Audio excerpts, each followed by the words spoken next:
Good morning. First of all, I want to welcome you to Radv, and our first speaker will be Dr. Abdullah Al-Jafri, who will talk about a typical presentation of mycosis, fungoides, and treatment approach. Dr. Jafri, the mic is yours.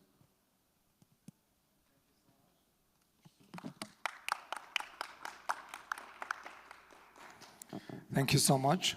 I would like to thank the President, Dr. Muhammad Ahmed, for inviting me and the scientific committee on the session. And I'm really happy to be with you here.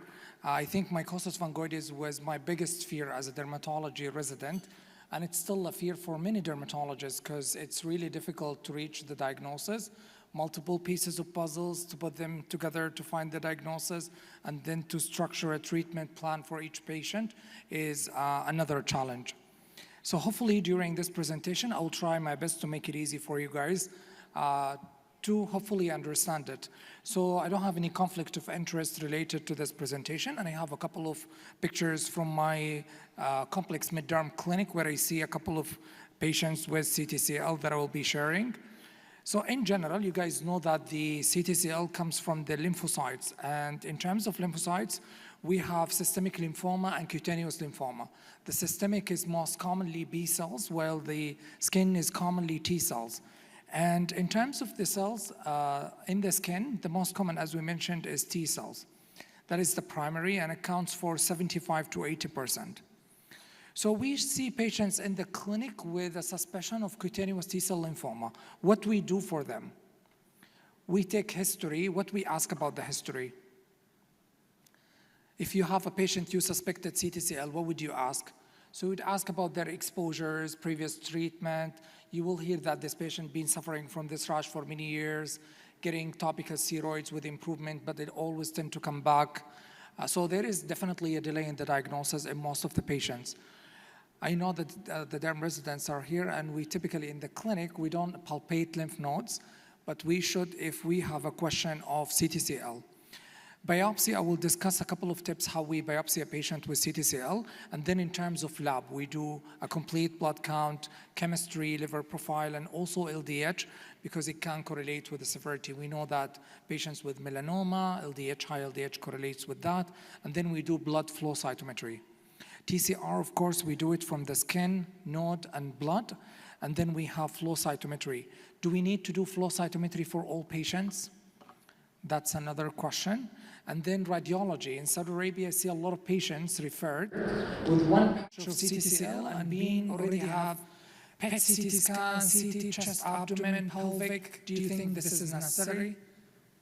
Is there a cutoff in terms of skin lesions or indication to scan these patients? That's also I'm going to discuss. And finally, lymph node biopsy. So it's a great mimicker, and I think for the resident, if you don't know the answer in an OSCE station, you will say syphilis, tuberculosis, and mycosis fungoides. They're great mimickers, and they can look like anything. So that's why the challenges in the diagnosis. The other big challenge is clonality.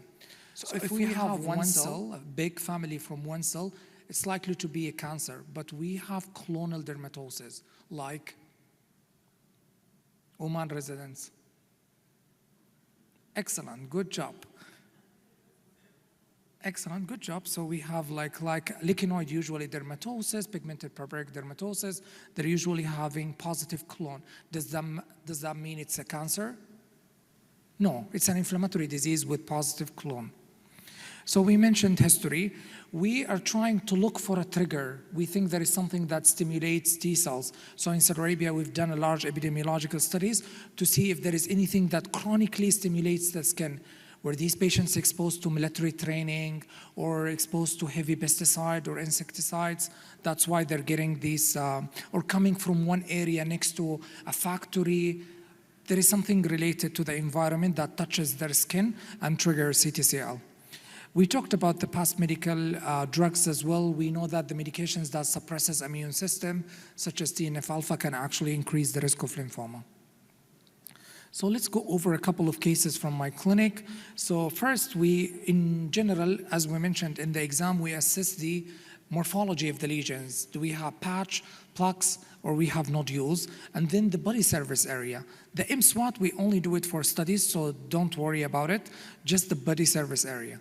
And then if you have a patient with erythroderma, of course, you're gonna look at their nails, hair, to see other changes. And then palpate, don't forget to palpate the lymph nodes.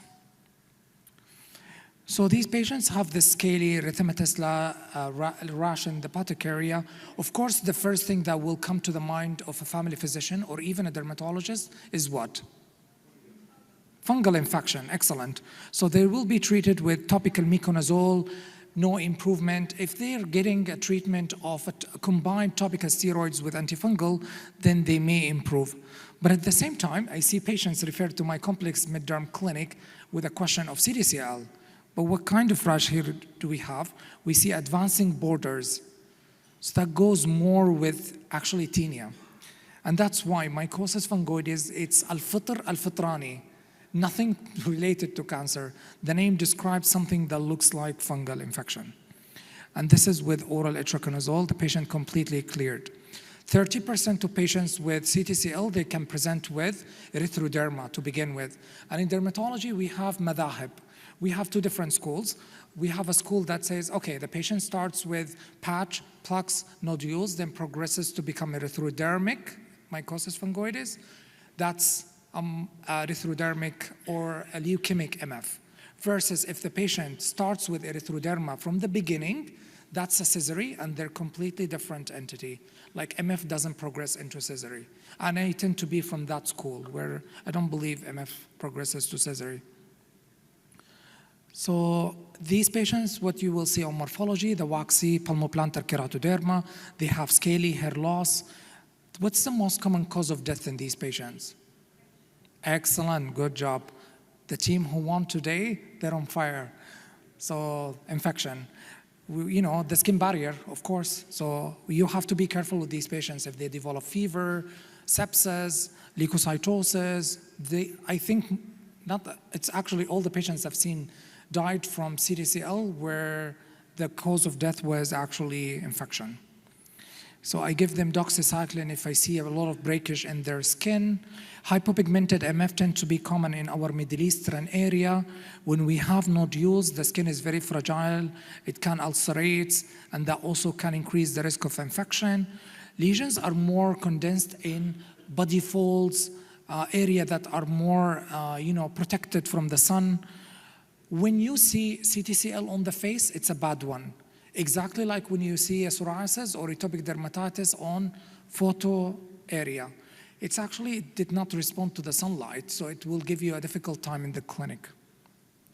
Biopsy, so resident, from where do you biopsy the CTCL? How would you pick a lesion? Excellent, so the thickest one, some protected, patient didn't apply topical steroids on it, you'll take multiple biopsies.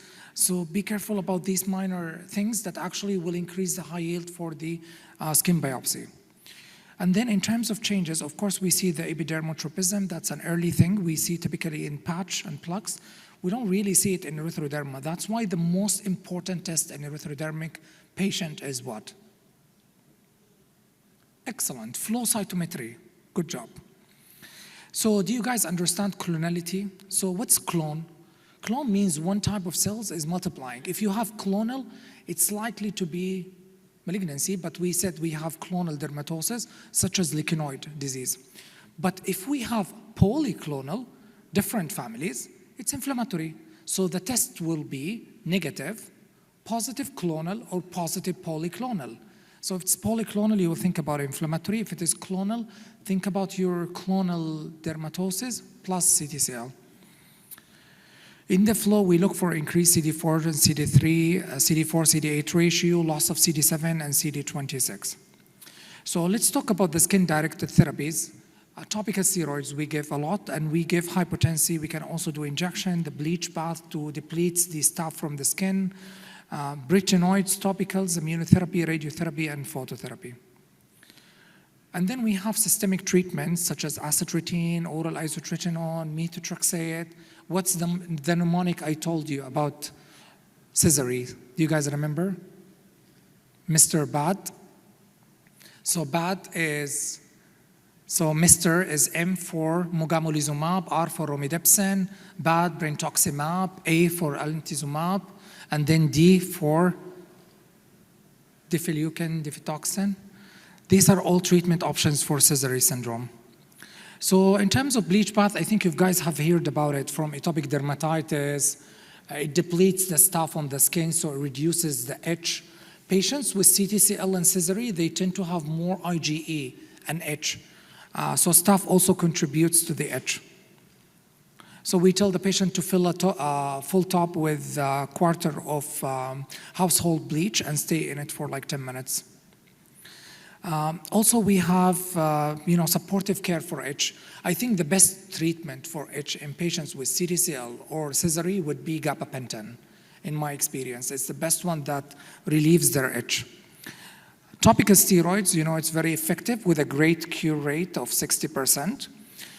It, of course, induces apoptosis. That's why it treats CTCL. Chemotherapy, I don't know your experience with it. Dr. INT'L, topicals, Ledaga,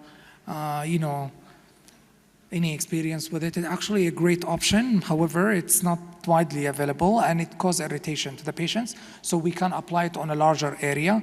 And allergic contact dermatitis is something to remember for the exam for the residents. Topical retinoids, I don't think they're effective. They cause irritations, to be honest. And even during my training at Harvard, we've never prescribed topical retinoids for CTCL patients. Immunotherapy, of course, is a great option. We have imiquimod, toll-like receptor 7 agonist, and also we have risicmod 7 and 8. And there have been a couple of publications about them. Immunotherapies, a lot of people are afraid of the black box warning of lymphoma, and they don't give lymphoma patients topical calcineurin inhibitors, such as pimecrolimus or tacrolimus, but I give it, especially for areas in the folds. Radiotherapy, we can do local brachy, or we can do total body electron beam. And then phototherapy, the one we use in our Middle Eastern area is narrowband UVB. So that one, we typically do 2 to 3 times a week, and then we wait for 3 months to see an effect. When you have a patient who responded well to narrowband UVB, do you stop it immediately? Do you taper? So we have publications about that. I tend to lean more toward tapering, reducing the number of sessions. Let's go over a couple of cases. So this patient is basically a Saudi pharmacist. He has 4 lesions. He's been putting antifungal on it because he thought it's fungal. He had biopsy was done and actually confirmed mycosis fungoides, been using topical steroid hypotensive for 7 months. So the patient came with a very nice skin atrophy that I always like to show to the residents. You can see the steroid-induced skin atrophy. So I decided to stop the topical steroids and put him on what? So what stage this patient is? Resident. Excellent. Patch stage. Less than 10% body surface area. So we're talking about stage 1A. So that patient actually was treated with phototherapy with great improvement. I'll show you before and after. So he's stage 1A. You can resume. So after he's done with his phototherapy, I put him 1 month on it, taper, like 1 session a week, and then tell him you can reapply topical steroids if needed. You can see how the stretch marks actually improved, the steroid-induced stria. Especially the folds, they're very high-risk area. Second case is a soldier who's been diagnosed with pityriasis versicolor, vitiligo. He has hypopigmented. I told you, in our Middle Eastern area, hypopigmented MF is very common and great mimicker for vitiligo and hypopigmented sarcoidosis and pityriasis versicolor. And I found these groups of lesions. So what's the association with LYP? Lymphomatoid papulosis. Winning team, you guys should answer this, or we'll take the prize back. Excellent. Mycosis fungoides is an association. It's actually in 20% of these patients. So he has hypopigmented MF with LYP. I love this because it's a very common exam question and we see it in reality. So I actually suggested for him phototherapy and methotrexate. He did not want to take the methotrexate because he read it's a chemotherapy. But on phototherapy, hypopigmented responds beautifully to the treatment. It's the most common subtype of CTCL in children, and the prognosis is great. Even when they have more than 10% body surface area, I don't tend to scan the kids unless they have a palpable lymph nodes or systemic symptoms for lymphoma. The LYP responds better if you combine the phototherapy with methotrexate. It doesn't respond that well to phototherapy. In general rule, the thicker the lesion, the less response to narrowband UVB. It's not gonna penetrate deeper. Okay, and then I have my last case and we'll be done. So this is a patient with patch as well. He has more than 10% body surface area. The problem is he travels a lot. So for me, it's hard to stick him with phototherapy. So I put him on methotrexate. So he sent me these pictures with saying, I'm getting worse. You're not getting worse. These are post-inflammatory hyperpigmentations. It's a common consequences of the treatment, and he responded with time. Here, a very important point that comes to our research area, that people who go to war, soldiers, they're exposed to heavy chemicals, it can actually trigger CTCL. So this is a reporter from a very famous TV channel who's been in Yemen during the war, and he came back with very obvious CTCL lesions. Patient was previously treated as atopic dermatitis, and you guys know the association between DUPI and CTCL. I don't think it triggers. I think these patients were undiagnosed CTCL, but it made it worse. So this is his lesions. Of course, he told me he doesn't want a treatment, and he want to do natural things. Okay. So you can see the before and after. And I love this case because he's been with me for 3 years. Every time he comes in, he's like, no, I want mutawwa' sheikh to read on me. I want something. They give me a ain, they give me evil eye. And then he came with nodules that I biopsied, and I was like, is it large cell transformation or is it progression to nodules tumor? And this is our study. Dr. Mona Al-Murawi is with us on it. You know, we're doing a team where we're trying to more stress the importance of getting research from our Middle Eastern area. Feel free to join the team and join our discussion. As well, Dr. INT'L is also with us on the board, and many other great dermatologists from Middle Eastern area. That's it. Thank you so much. Thank you. Thank you, Dr. Jeffrey. It gave me great pleasure to introduce our second speaker, Dr. Hyun Young Kim. She will give us a talk regarding the impact of disease location in atopic dermatitis management strategies. So please, Dr. Kim. Thank you for a nice introduction. So, Assalamu alaikum, right? This is my great honor to have a chance the presentation in 5th RADV conference. I'm Dr. Kim from the Gachon University from South Korea. In the next 15 minutes, I will focus on one practice clinical message for the severe atopic dermatitis, where the disease often matters as much as how severe it is. And this should shape a personalized management strategy. Atopic dermatitis is very heterogeneous because it's driven by 5 interconnected domains: genetics and type inflammation, various dysfunction, microbiome changes, and neuroimmune sensitization. This complexity explains why patients with similar severity scores can look and respond very differently. It is a very useful method, but it has a blind spot. It summarizes the overall severity, but it does not tell us where the burden is or which phenotype dominates. 2 patients with the same age may need completely different drugs. As we developed AI-based research, this limitation became very clear. Our AI model, trained mainly on age, often suggests clinically uncomfortable choices, especially for face and hand dominant disease. This confirmed that phenotype and location of severe atopic dermatitis are essential component, not optional component. In our earlier AI model, treatment priority was largely driven by EG. This forced us to formalize what clinicians are ready to initiatively consider location and morphology of atopic dermatitis first. Because of this, our Korean expert group agreed that we needed to step back and define the problem properly.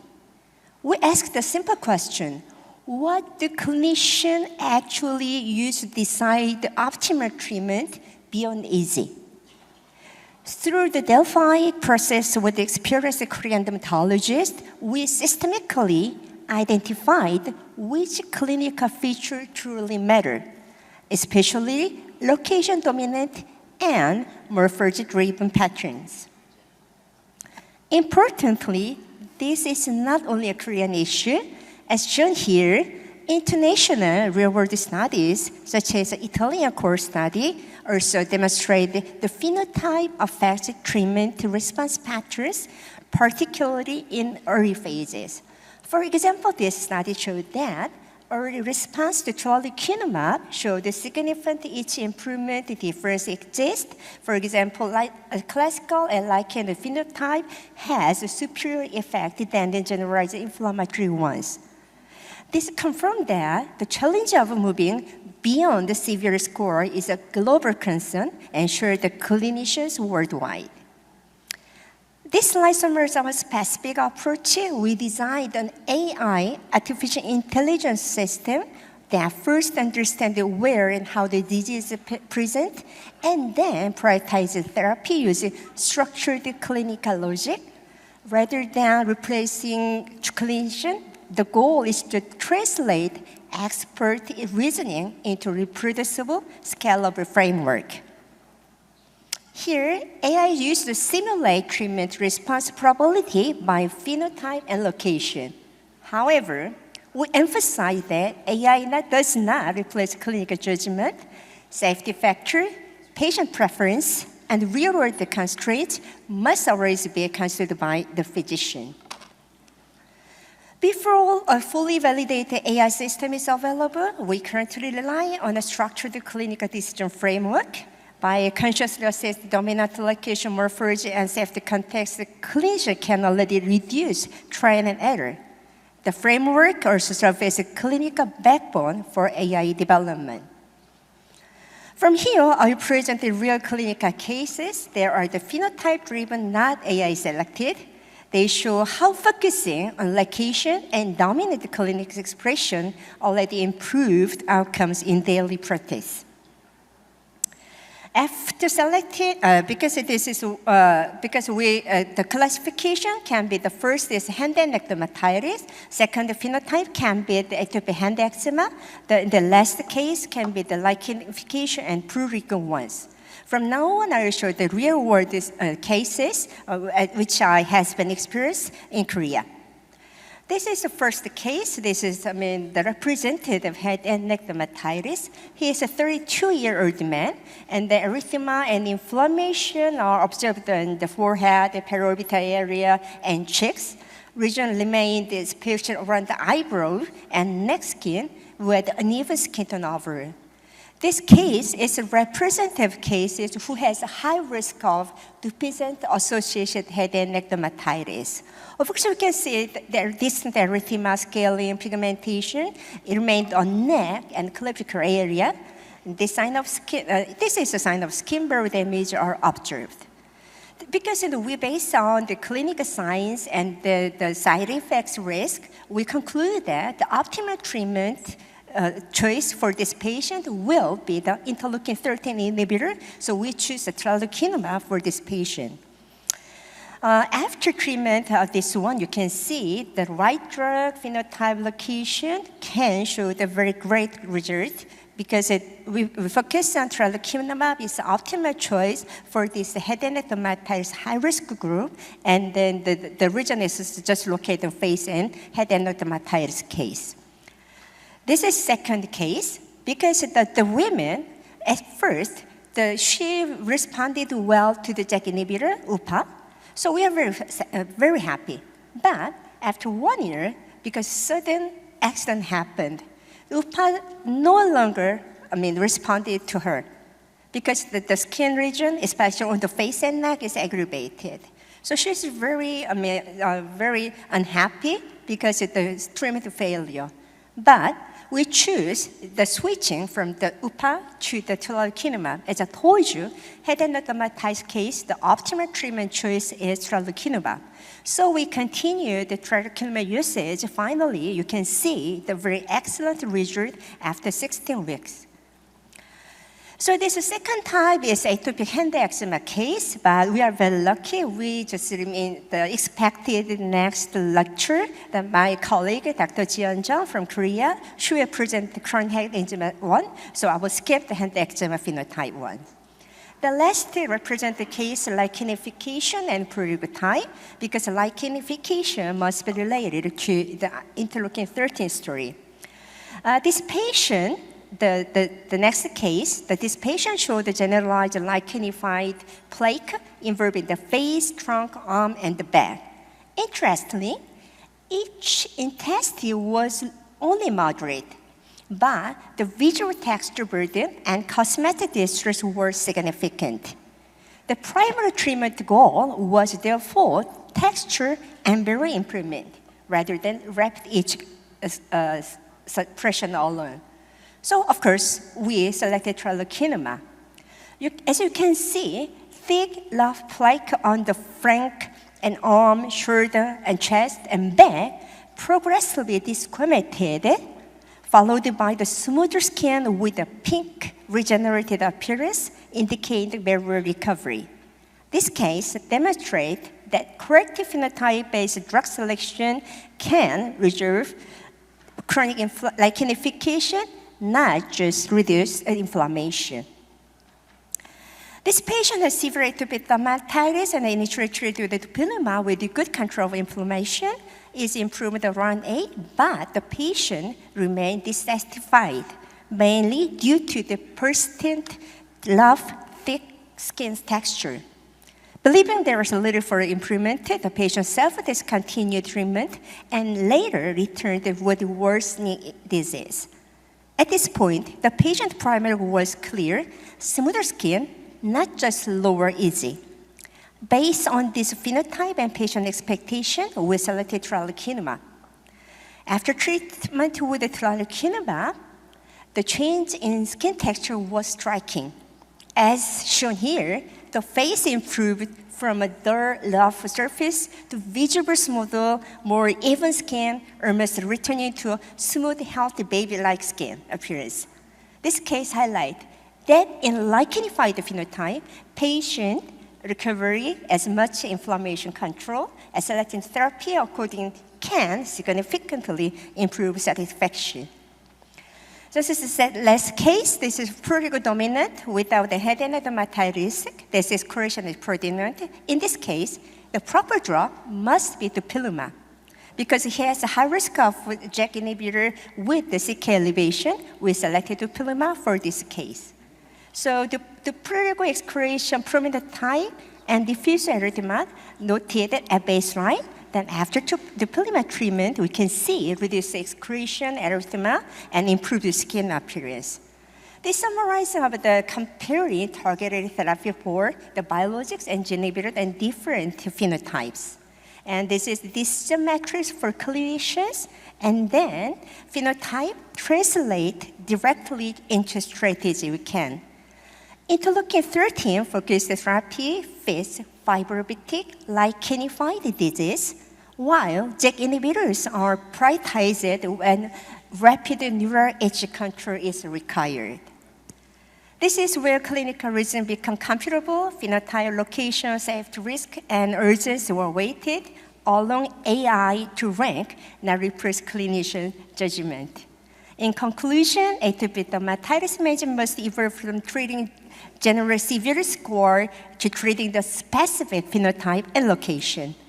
Since aggregate EG scores often hide the true burden of disease, identifying specific pattern like head and neck dermatitis or hand eczema is crucial.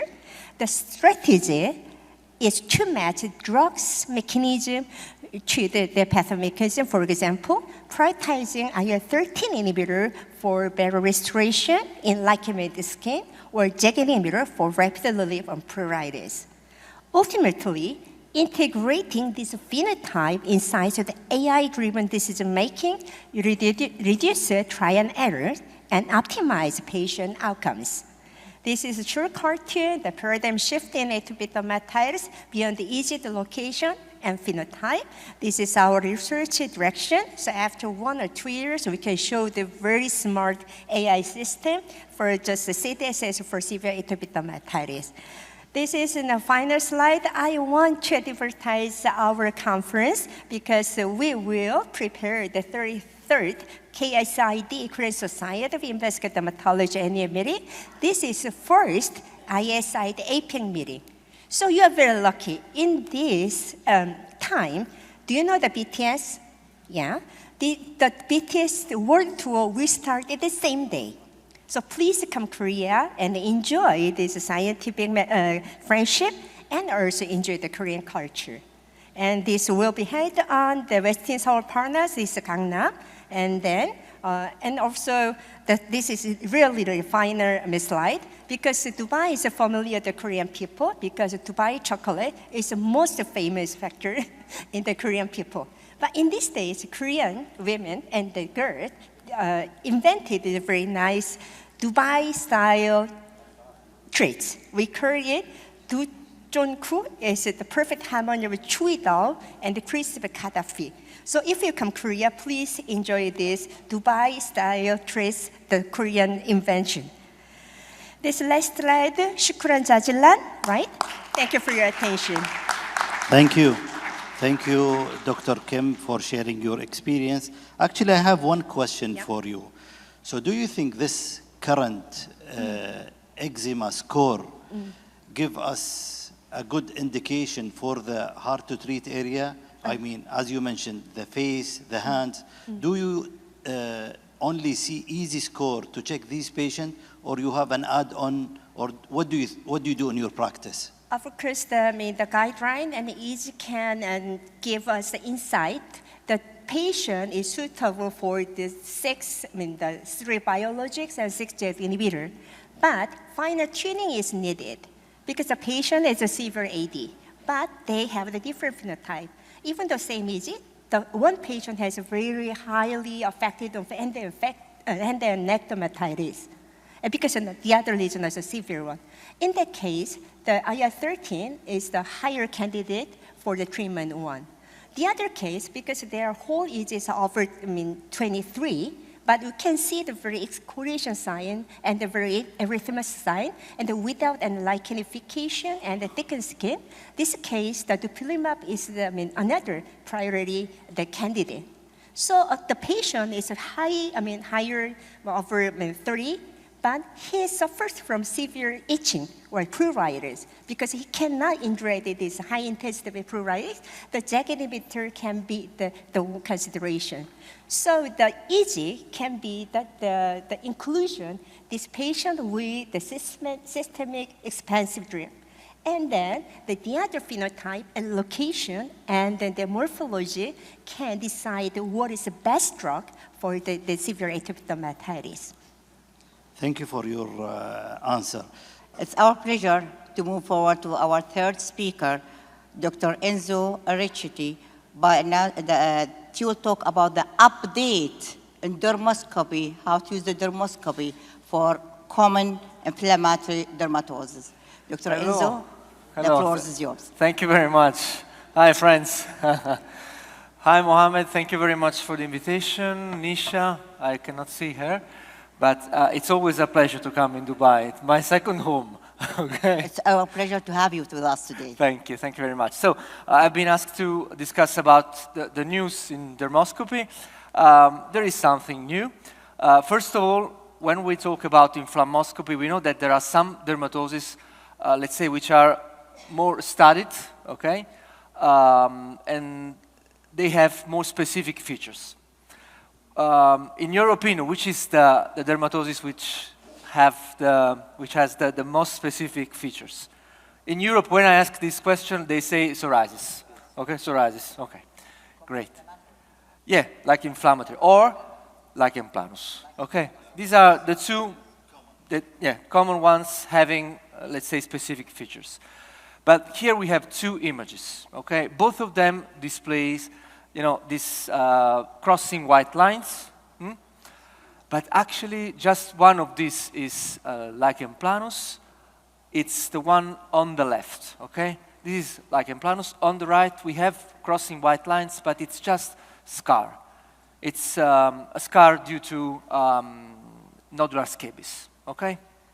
So actually, yes, it's specific, but not, pathognomonic, let's say. It's the same for psoriasis. Of course, in psoriasis, we know that we have uniform dotted vessels. Okay. But here, in these two conditions, we have uniform dotted vessels. But just one of these is psoriasis. Okay? It's the one on the left. Yes. On the right, we have, what's this? Lichenified plaque. So, lichen simplex chronicus. Okay, that's it. Why? We have a similar dermoscopic appearance. So even here, psoriasis, let's say it has specific features, but not pathognomonic. This is because in these conditions, we have an histological overlap. We have in both of them, let's say, a psoriatic hyperplasia of the epidermis. So we have this elongation of the dermal papilla, and we will see dotted vessels from above. So we have to consider that we can have overlaps, okay? So psoriasis has specific features, but it has to be considered in the context of clinical picture. Okay, this is, to me, the condition which has the most specific features. What's this? Huh? No? No? It's a little bit keratotic. Porokeratosis, yes. Because we have this finding. When we see this peripheral keratotic colorate with a double free edge, we are sure that it's porokeratosis. There is nothing that may mimic this dermoscopic appearance. Okay? Why? Because we have very specific histological finding, which is the cornoid lamella. The cornoid lamella is this structure with a double free edge, and so we will see this peripheral keratotic tract with a double free edge, okay? But I will show you a case. We have this man with these papules, itchy, okay, on the chest. So I would think about grower's disease, honestly. Huh? Let's see dermoscopy. Do you see anything? I cannot see anything. Yeah, a little bit, yeah, of pigmentation, but nothing more. But I will show you something. Huh? Let's use UV dermoscopy. Can you see this peripheral keratotic tract with a double free edge? So what's this? Sorry. It's porokeratosis. Yeah, porokeratosis has a very specific feature, but it's not visible in all cases, especially during the winter, okay, at least in Europe, when we don't have, UV sun, okay, this peripheral keratotic tract may be not so evident. But by using UV, we may appreciate this peripheral keratotic tract in more or less 98% of cases. Without UV, we can see the peripheral keratotic tract, but just in 75% of cases. So it increases a lot the diagnostic power in porokeratosis. Still, another case, itchy papules on the thigh, bilateral. I will show you dermoscopy, nothing, just pigmentation, okay? But still, let's use UV dermoscopy, and we can see the peripheral keratotic tract, okay? So still, it's porokeratosis. This is, lichen variant, which is particularly itchy, okay? And it's very difficult to see by using classic dermoscopy the peripheral keratotic tract. But if we use UV still, we can see this feature, which is, of course, very specific for porokeratosis. Okay. This, I wrote this editorial 5 years ago, and at that time we had nearly 300 dermatoses having a dermoscopic description. A lot, but not, all dermatosis because we have something like 3,000 dermatoses in dermatology.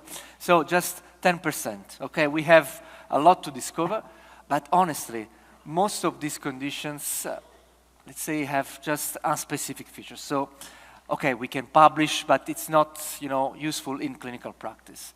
Let's say that 50 dermatoses have, let's say, useful findings on dermoscopy. For example, if we see on dermoscopy foot intertrago, we cannot appreciate nothing, okay? Nothing more than clinical appearance. We have just scaling. But still, if we use UV dermoscopy, we can see something more. For example, we have colors. So here we have green. What's green? Pseudomonas, right. So we can know that this foot intertrago is Pseudomonas just by using dermoscopy. And what about this red? Erythrasma, Corynebacterium. Okay, right. Huh? Yeah. They can be similar, okay, but we know that bacteria produce, substances that may display this fluorescence. And here we don't have anything.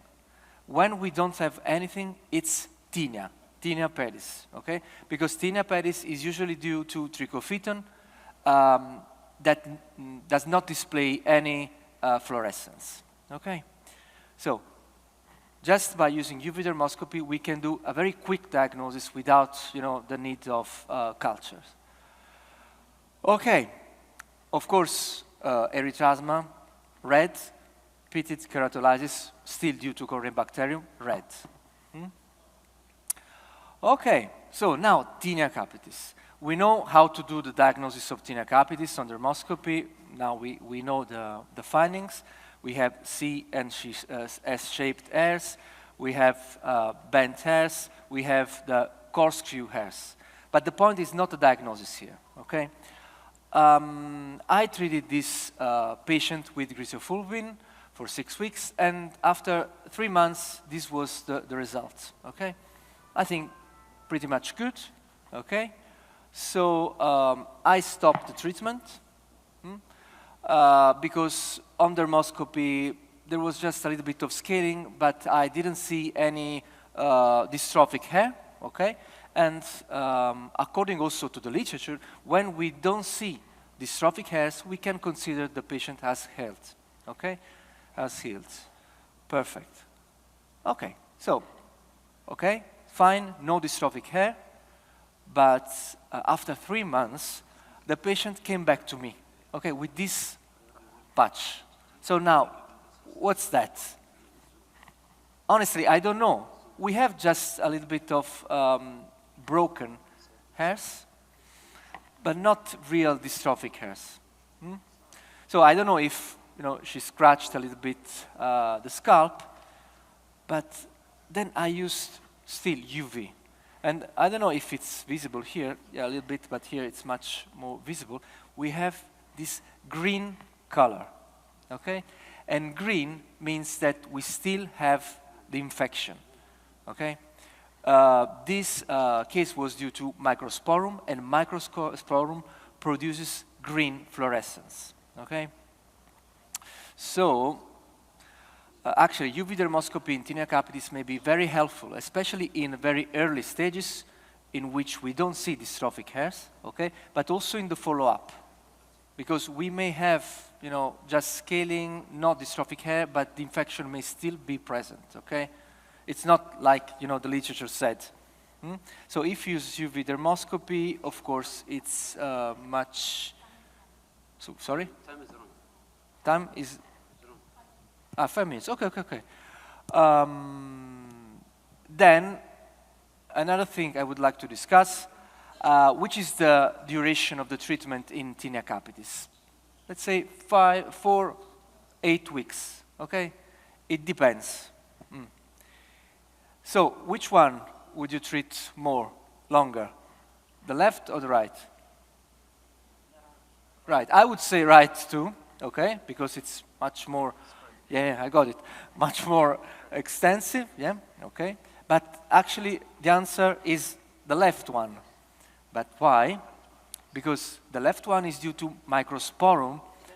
Yeah, and of course, and the right one is due to trichophyton, and that's correct because it depends on the fungus, on the species, because we know that microsporum gives this ectotrix pattern, okay, so proliferation outside the hair shaft.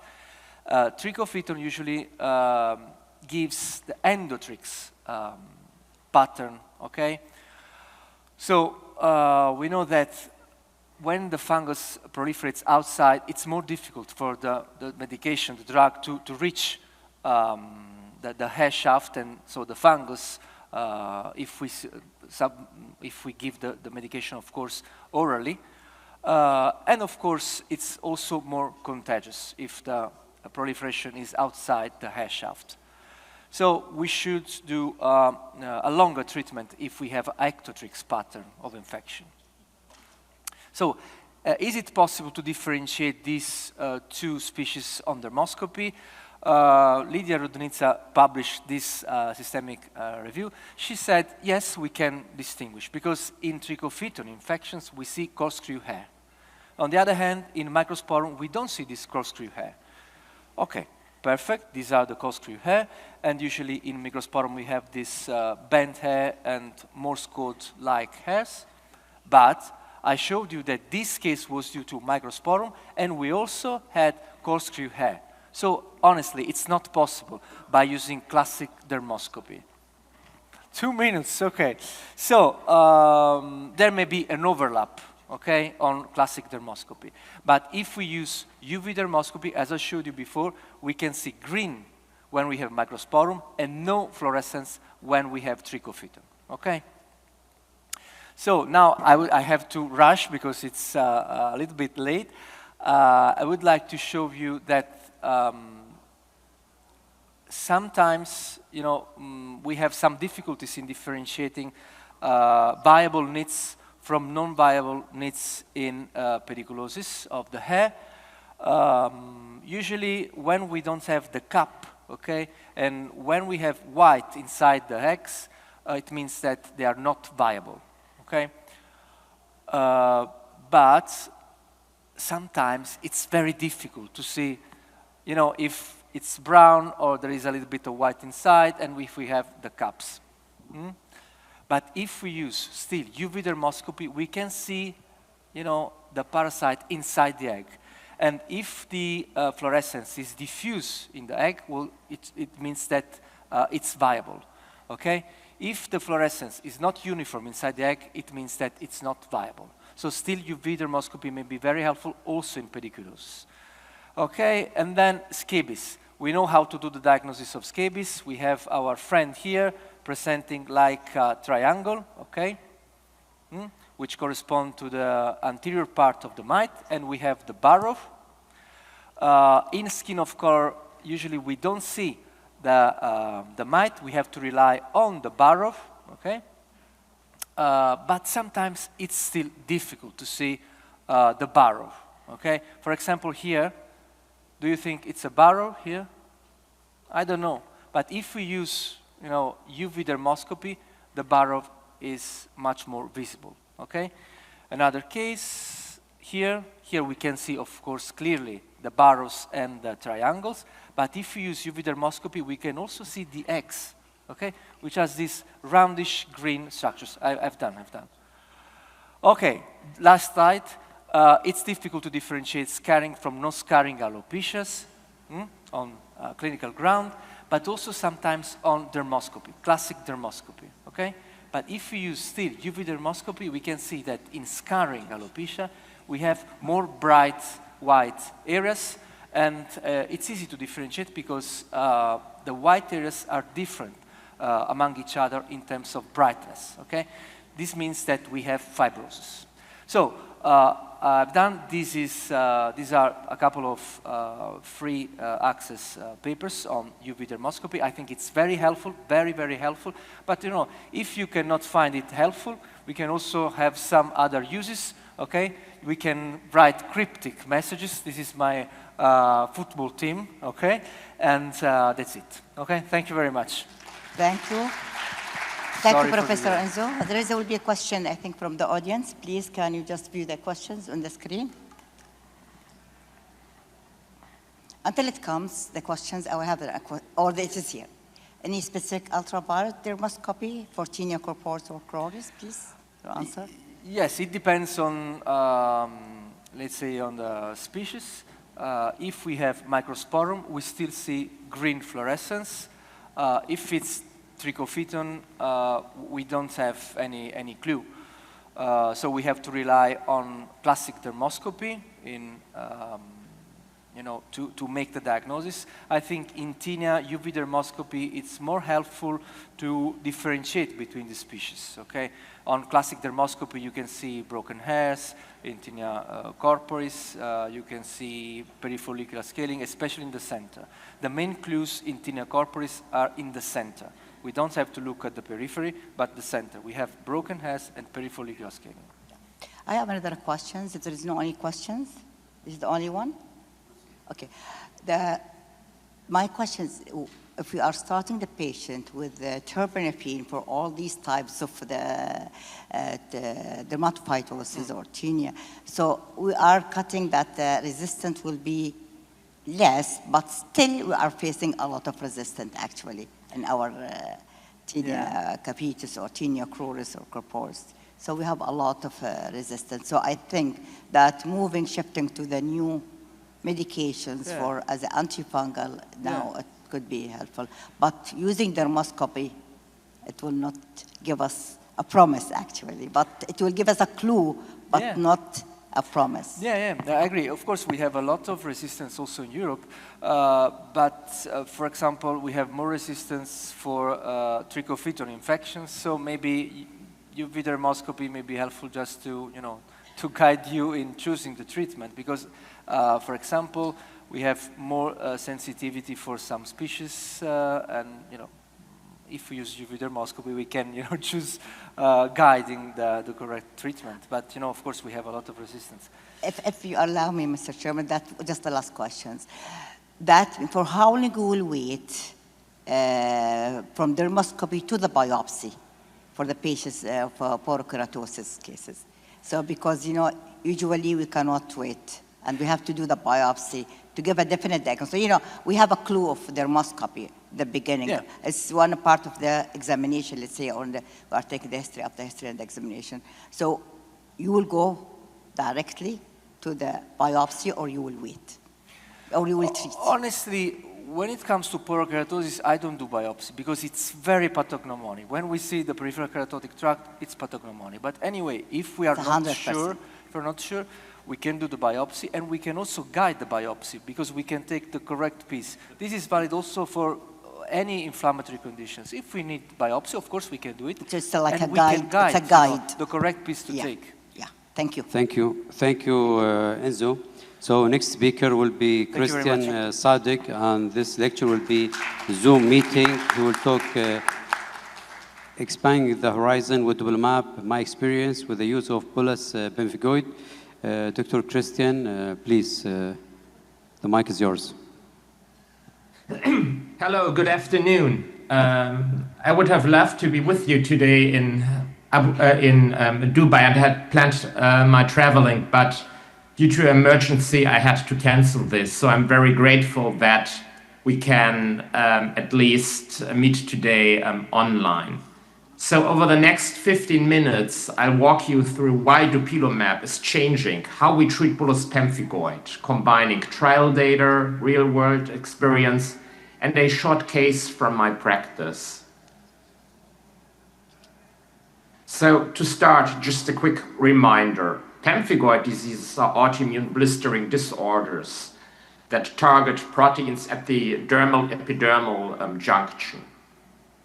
In bullous pemphigoid, the main autoantigen is BP180, and the autoimmune attack drives inflammation of the skin, resulting in blistering and an intense itch our patients suffer from. This biology matters because at the end,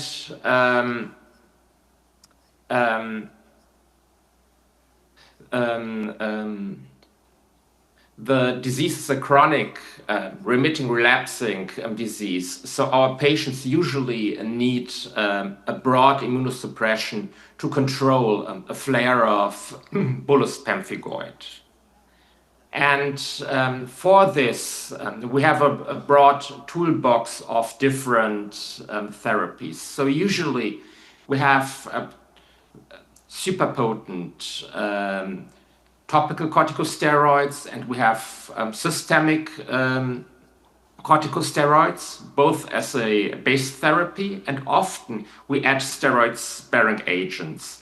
Just like the classical immunosuppressants like azathioprine, then we have methotrexate, mycophenolate, and also dapsone and doxycycline, which are kind of more specific therapies for pemphigoid diseases among autoimmune diseases.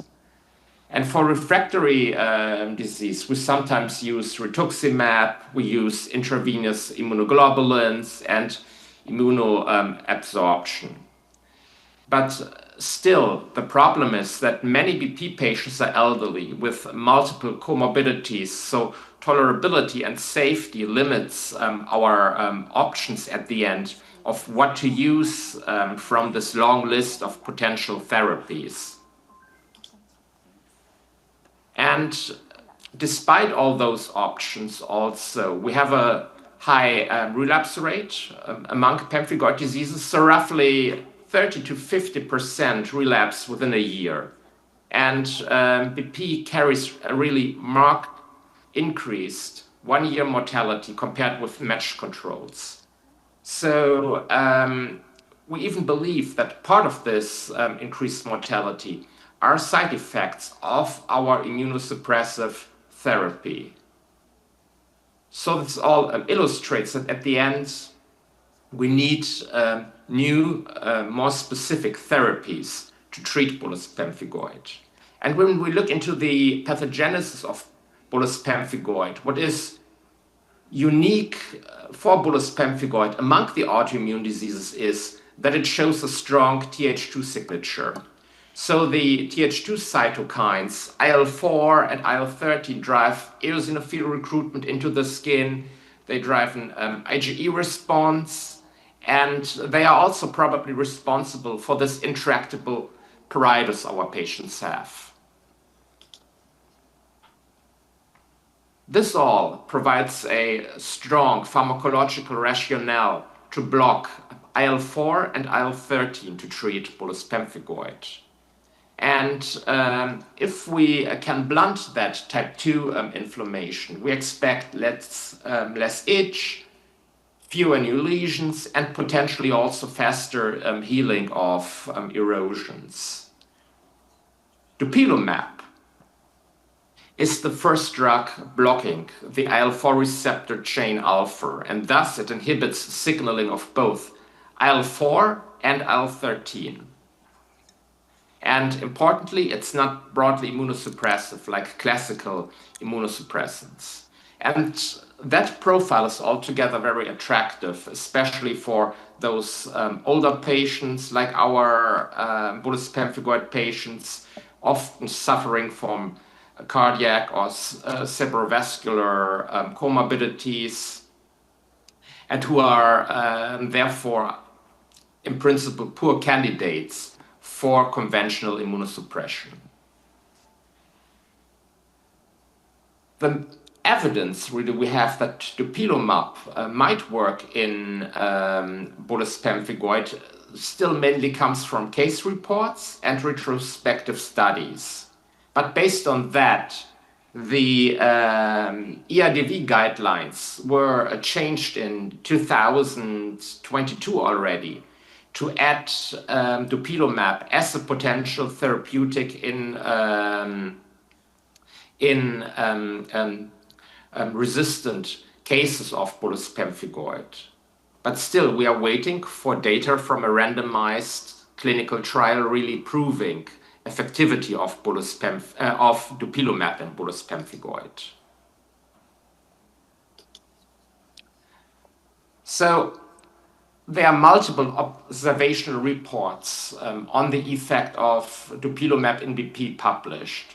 And there's one recent meta-analysis which nicely summarizes those published reports. In that meta-analysis, the authors came to the conclusion that when you analyze everything published, you have a hazard ratio around 2.7 for an beneficial effect of dupilumab on bullous pemphigoid in terms of achieving disease control. And the median time to control disease appeared to be shortened by dupilumab from 14 days to 9.5 days. So this is altogether promising evidence that dupilumab is actually effective in bullous pemphigoid, but still those data, they were mainly retrospective. There were many confounders, especially co-treatments used in those patients in addition to dupilumab.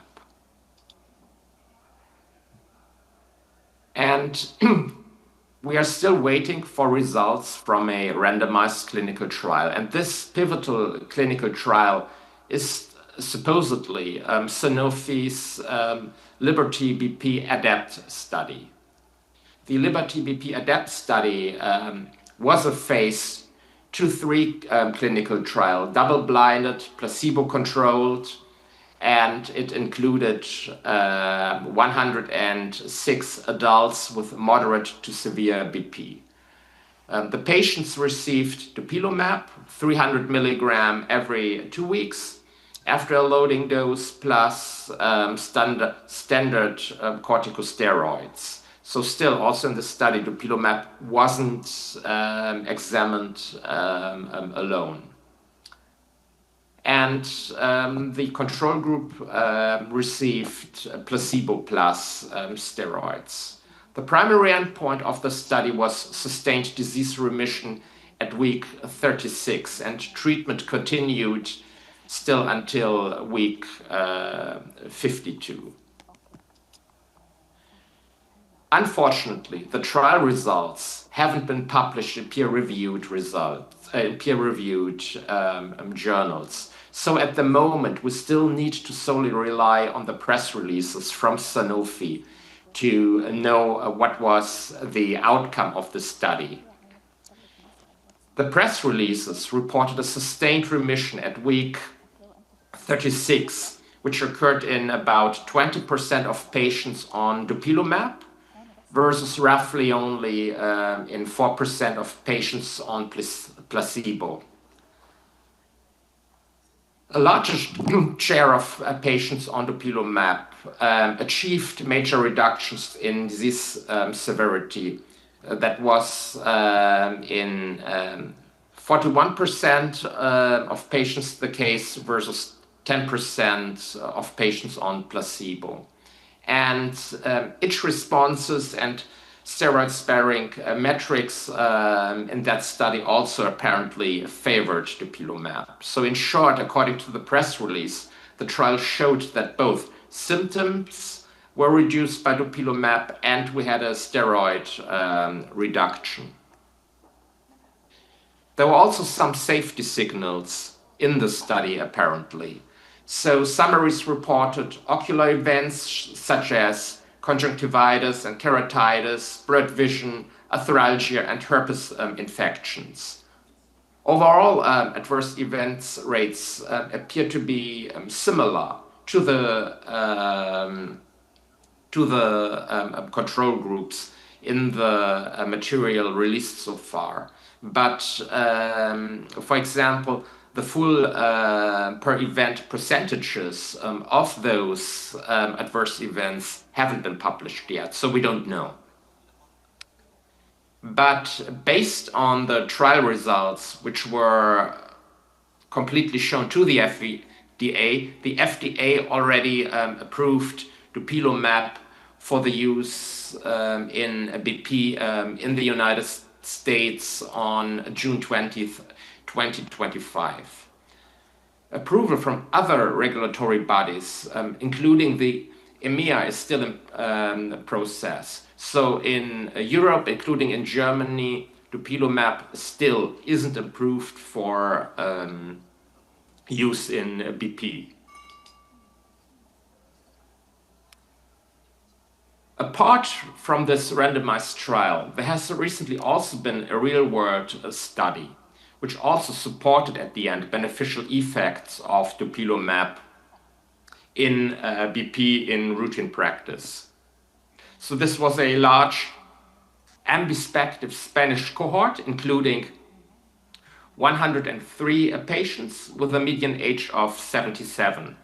And most of these patients also received 600 milligram of dupilumab as a loading dose, and then followed by 300 milligram every 2 weeks, so according also to the standard protocol we would use in atopic dermatitis. And outcomes in that study were reported after weeks 4, 16, 24, and 52. And the real-world results were striking and also consistent at the end with the trial results. So complete remission, IGA 0 or 1, was achieved in 53% of patients at week 4, and in 84% at week 16. And over 95% of patients achieved this by week 52. Pruritus fell rapidly with a median of 70% reduction by week 4, and importantly, systemic corticosteroid use also fell by 82% by week 52. Adverse events in this study reported were in about 13% of patients, and they were mostly mild. Again, ophthalmalgia, conjunctivitis, oral herpes infections were the most common ones, with roughly 2% of patients affected. There were 5 deaths which occurred, but they were not attributed to dupilumab. And crucially, this was a single-arm study. So most patients also here, again, received concomitant therapies. So while the external validity is high that dupilumab is working in BP patients, still we can't distinguish what is the effect of dupilumab on the course of disease and what is simply the effect of other immunosuppressants the patients receive in parallel, often over a long period of time. To share some experience we had with dupilumab in BP, I will present you one of the cases we treated in our clinic with dupilumab off-label. I need to point out that in Germany, the payers are very restrictive in reimbursing expensive off-label therapies. So each case needs to be discussed in great detail with the patient's healthcare insurance in advance, and often they decline coverage of the use of dupilumab. So we've treated far less patients with dupilumab than we would have liked to. Our patient here in this example is a 79-year-old woman. She had refractory BP and also suffered from significant comorbidities, including heart failure, atrial fibrillation. She was on anticoagulation. She previously had a stroke and also had a pacemaker. So altogether, she was a poor candidate for classical immunosuppressive therapy. And she had also shown some intolerances and failures of treatment for her BP. So doxycycline, azathioprine, dapsone, and mycophenolate, as well as she didn't tolerate them, or she didn't show enough of a response to it. And always when we tried to taper corticosteroids, she relapsed. She had altogether high BPDI scores and especially also severe pruritus. So at the end, the only drug we had to try and control disease was a topical clobetasol. So in that situation, we asked the payers to cover dupilumab for use with her, and in that case it was approved. And so last year in April we put her on dupilumab, and actually within weeks she improved. Time, Dr. Sadr, the time. So she improved markedly, and until now she's still in remission. So my takeaways are, so first, we should, as dermatologists, consider dupilumab as a steroid-sparing option for selected BP patients, especially if they have many comorbidities. But still, we need more clinical studies to have really proof that dupilumabs work in BP. And my take is that once it has been approved, we can use it also as a monotherapy.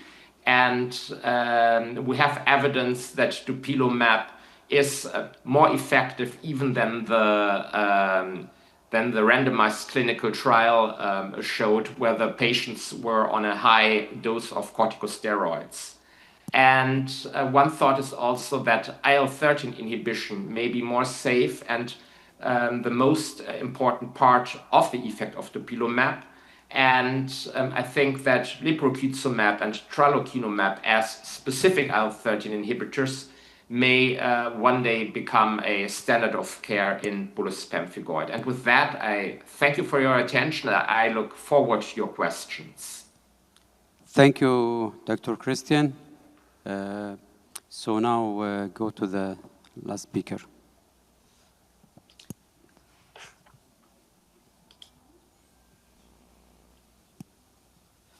Okay, so our last speaker in this session is Dr. Jane Hong Jun. She will give us a talk regarding the chronic hand eczema, one of the hot topics. She'll talk about the clinical presentation and the new treatment. She's one of the experts in South Korea, and she will giving us this interesting talk regarding the chronic hand eczema. Please, Dr. Jane.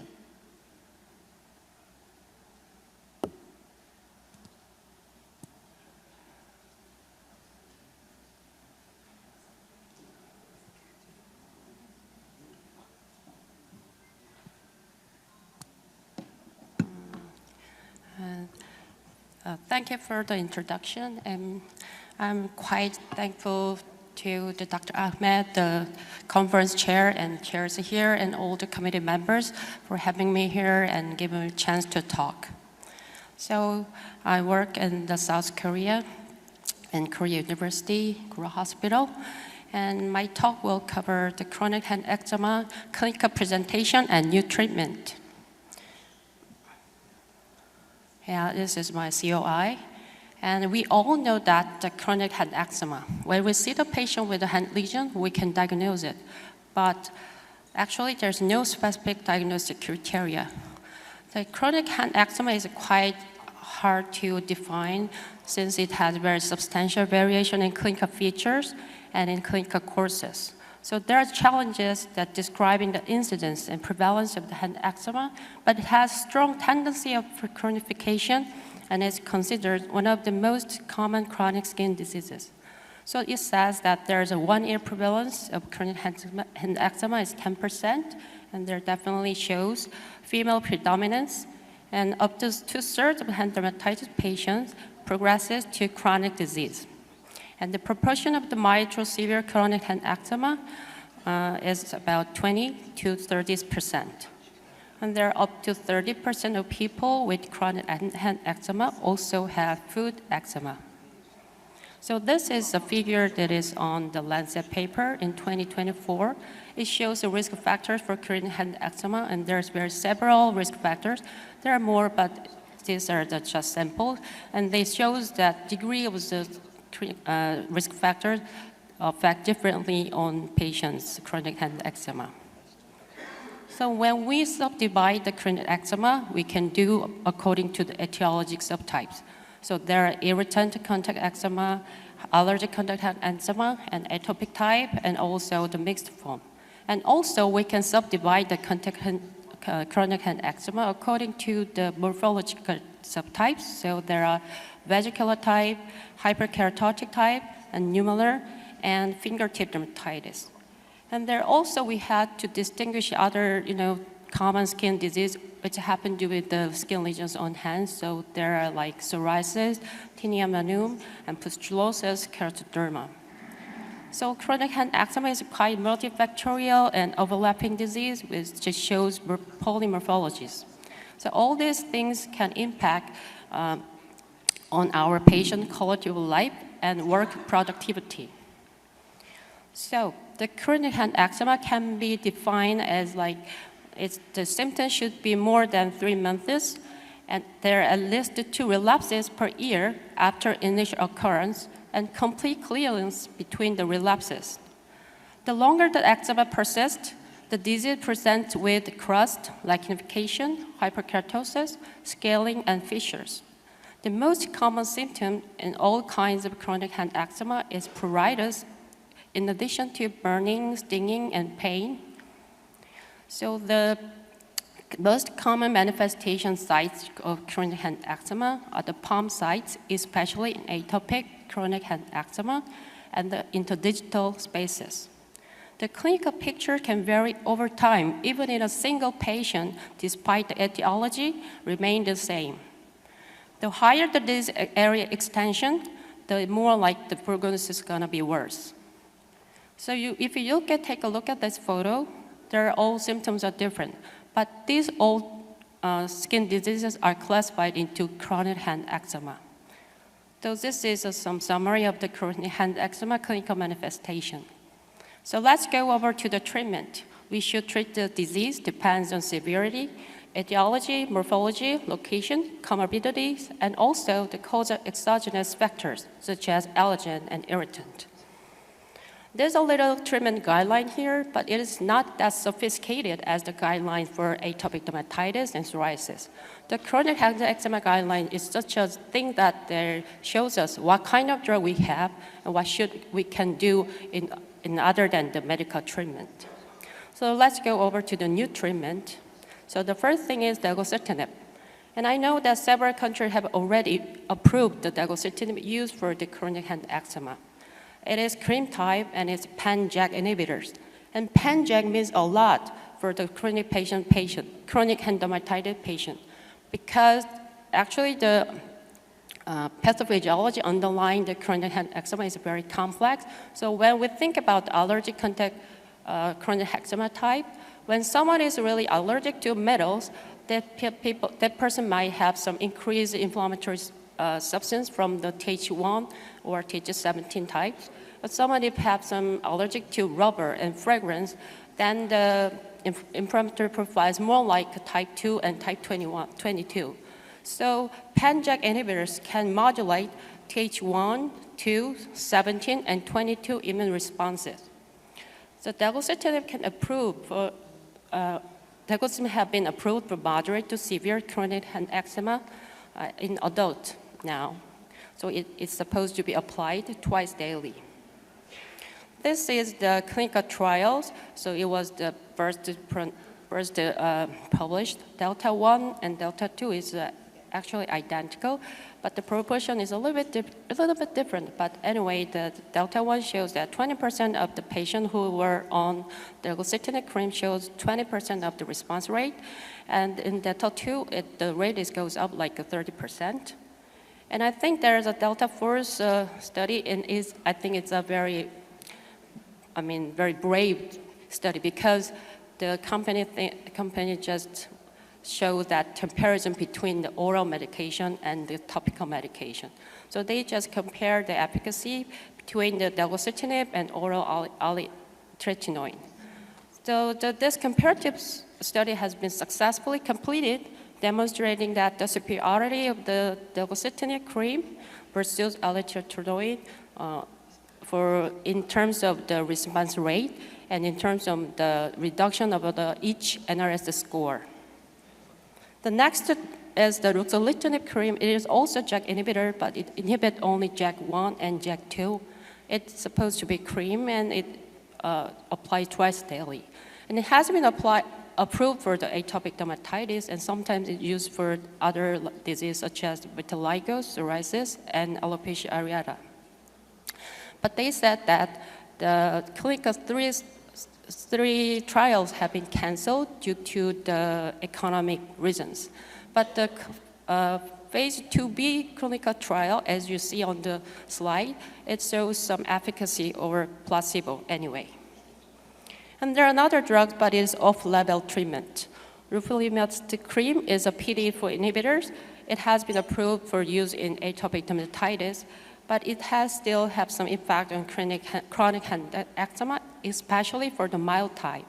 It's supposed to be applied once daily and helps the chronic hand eczema patient who is not really reluctant to use topical corticosteroid, since it is non-steroidal and it doesn't have application site reactions. And there are another drug. It is called tapinarof cream, and it's an aryl hydrocarbon receptor agonist, and it was actually first approved for use in psoriasis and then in America for atopic dermatitis. But it can still be effective on the chronic hand eczema, and it has some typical trait that since it helps to repair the skin barrier, so it really helps fix the underlying trouble in the skin area. And one other thing is that the characteristics of the tapinarof cream is that it says it's like remittive effect, so it provides the patient the treatment-free timing. So when the patients are using hands a lot, or that person is supposed to wash their hands very frequently, sometimes tapinarof can be the good choice for the patient.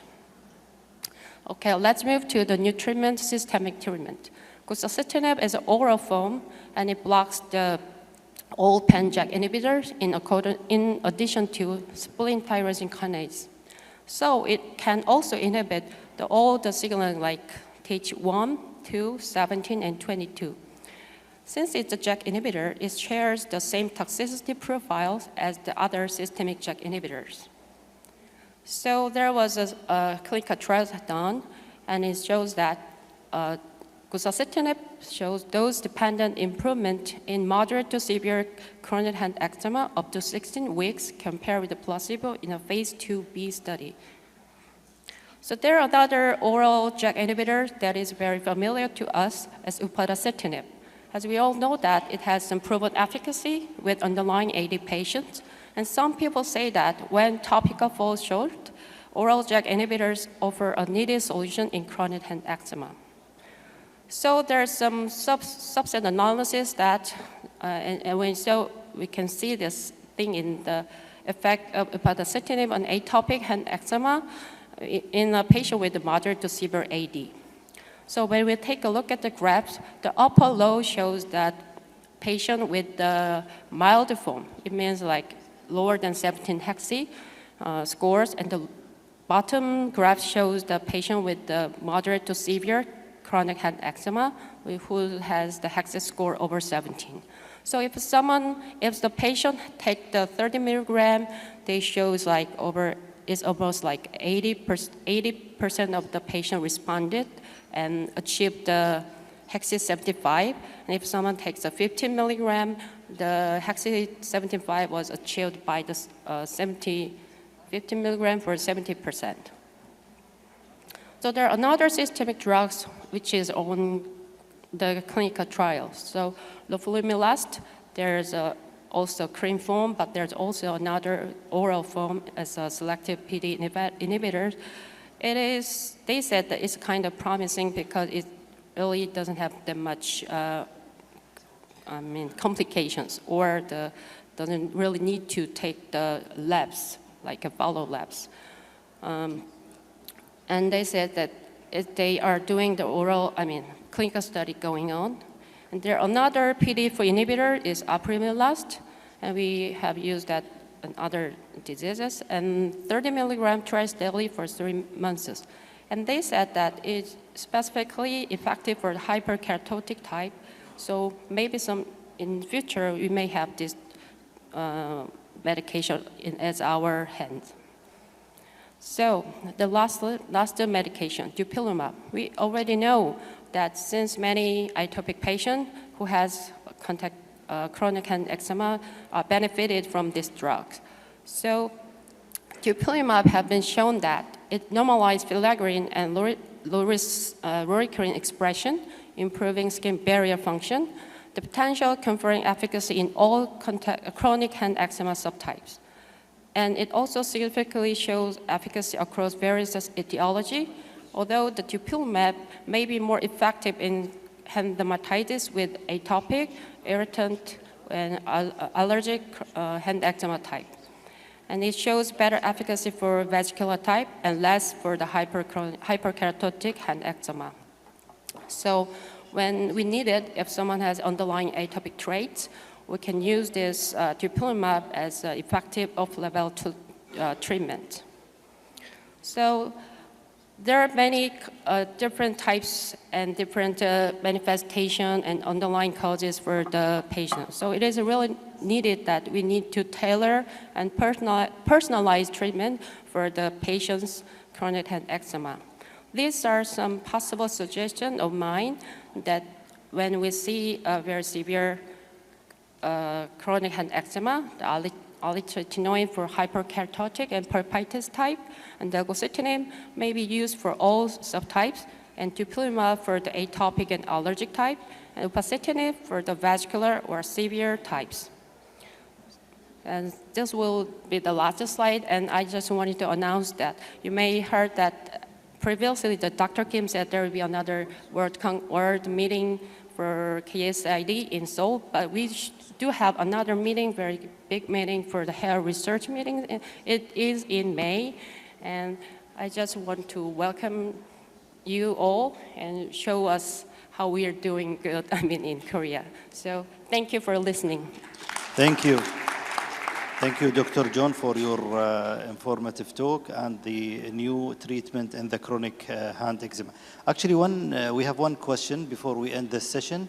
So do you think it makes sense to use, I cannot see that question, to use those hands treatment if patients didn't do patch test?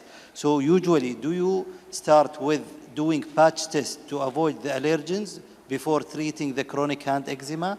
Patch test. Do you do patch test? I do patch test a lot. If someone has a specific starting point, and if someone has very specific occupation, so I try to persuade the patient to do it, because we know that it's bothersome to do it. So patient very reluctant, but I persuade them to do it. So all your patients starting to do patch test before starting systemic treatment, or it depends on the case itself? If someone has obviously other like underlying atopic dermatitis, I sometimes skip it, but I try to persuade but if some patients say no to do it, if that person doesn't want to do it, I just give it up. Thank you, Dr. Arjun. So by this, we would like to thank all our speakers and distinguished speakers for their informative contribution in these sessions.